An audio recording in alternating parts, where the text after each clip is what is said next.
No, I think that it was the wrong thing to do. I think that at times of war, we have to be very careful about what we do, and we should always act. I think we should always act multilaterally. I mean, in the end, you know... But it was multilateral. We were with two of our closest allies. Yeah, I'm talking about properly multilaterally. What we were trying to do was... The world had agreed that chemical weapons were beyond the pale. That was a world agreement. And what we should do when people breach that agreement is that we should act as one community. We should act as one world. And what we needed to do is to work through the United Nations and to work carefully on irrefutable evidence. Now, OK, but can I just ask you, do you have any doubt in your own mind that appalling chemical weapons attack in Douma was caused by anybody else other than Assad? Can I put it this way? Whatever my own personal feelings, Matt has said the day before, we have no evidence, we only have social media. We have to make sure that we get the whole world to work together. We cannot allow the Russians to undermine the action that we want to take by saying that there isn't clear evidence. President Macron said... Let me finish this. And because it's really important, this. The OPCW was about to go in and was about to establish that chemical weapons had been used. We did not have that sort of irrefutable evidence at that point, the sort of evidence that you need before taking action multilaterally. And that is what we should do. And when I was out in the States and I was talking to senators and congressmen, they agreed that the great concern was that if we acted too early, and why were we acting so quickly? Because Donald Trump had put out a tweet saying that he wanted to act within 48 hours. Emily, look, but I've got to pick you up. The OPCW's mandate at the moment would not allow the OPCW to ascribe responsibility for the attack. They are over there to verify that chemical weapons were used, but they're not allowed to say we think Assad or somebody else is to blame.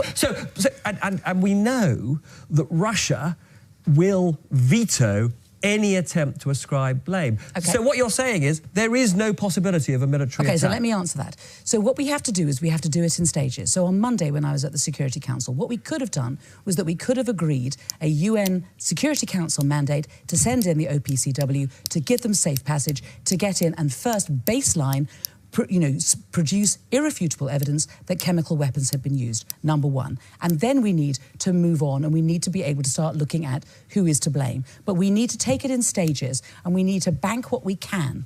And we haven't done that. And why haven't we done it? Because Donald Trump has been tweeting that he wants to do something within 48 hours. Now, so I have to pick you up. Sorry, I understand the arguments and they're very important. They're very important, but I do have to. But we've got limited time, and I do just have to ask a very precise question, which is, if you'd gone through all of those stages and Russia still vetoed a UN Security Council resolution authorising a strike, would you, in those circumstances, have been prepared to go ahead with military action? OK, so you've asked a precise question. Give me time to give you a precise answer. You have to do it in two stages. You begin by proving that chemical weapons have been used. You then come to an agreement multilaterally as to what organisation. There's one called the GIM, which has had problems and has been seen to be, controversial and so on, but they needed to have a clear idea of who was going to go in what circumstances, in order to be able to attribute blame. If blame is then attributed, then the world takes action, and if the Russians then veto, then that puts us in a completely different situation. But what has happened instead is that they have driven a coach and horses through that, which would have been a careful path, and that is the way that you act multilaterally in order to enforce multilateral agreements. In the end, what they're doing is they're saying there's been a breach of international law, and yet they rush to judgment, they rush to action, and they do it by ignoring the United Nations, by not... You need to be in the room. You need to listen to the dynamics of the Security Council. If the whole world was saying there is clear evidence, Russia, that who it is that is responsible, then the pressure is completely different. But instead, we have given them a way of copping out.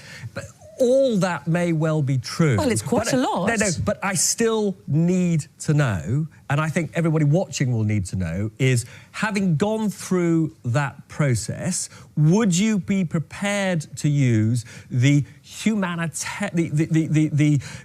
concept in international law that if a humanitarian crisis looms, you would be prepared to bomb? Well, first of all, there's a major argument about whether humanitarian intervention exists as a legal concept. Which is why I'm asking you.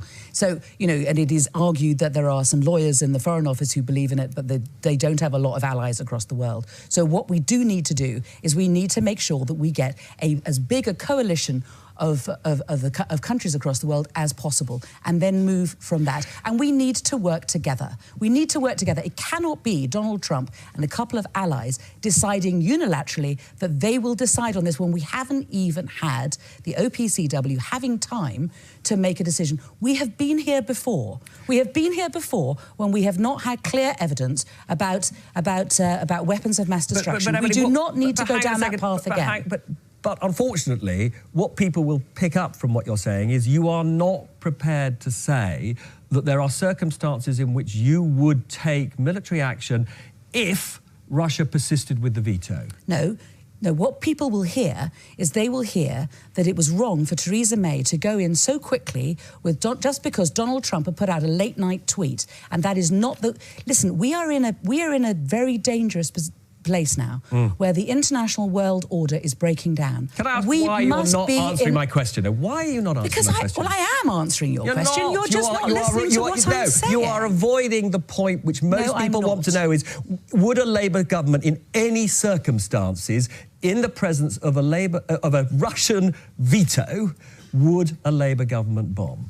Well, for example, we went in Kosovo when the Russians vetoed, but the rest of the world agreed. And I approved of that. And I approved of that. And that was because it was the will of the world with Russia vetoing that something should be done. That's a much stronger place to be in than our current position. Why are we doing this at the moment when the international order is breaking down in the way in which it is? It is our job as a member of the Security Council to take that really seriously. The world order and taking due process is not something that we should just ignore. And can I just verify, and we haven't got a lot of time, will you press for a retrospective vote or some kind of vote in the coming days that would, in a sense, bind the Prime Minister's hand so that she would, in future, have to come back and get MPs' approval? It's our view that we should, and the Conservatives have in the past promised this, and yet they've gone back on that promise. We think that it should be in law that there should be a vote in Parliament before we take military action. Not urgent cases, not when we're under attack, or, you know, if the Prime Minister has been kidnapped or anything like that. I mean, obviously that's a complete, obviously that's a completely different situation. But if they have time to announce it, if they have time to consider it and make a decision, frankly, circumstances like now, where they feel that they have to go now, before Congress sits, before Parliament sits, you know, that was part of the reason why they had to go so quickly, because they did not want to be accountable to the elected representatives of America and the elected representatives of the UK, and that's not right. But just very simply, Prime Minister makes a statement tomorrow. Is that going to be enough, or will you press for a wider debate and a vote at the end of that? I think that the Prime Minister making a statement and members of Parliament getting up and asking her questions is not proper accountability. So there are a number of mechanisms that we will be looking at, and we've yet to decide exactly which the most appropriate one is. Emily Thornberry, good to see you again. Nice to see you too.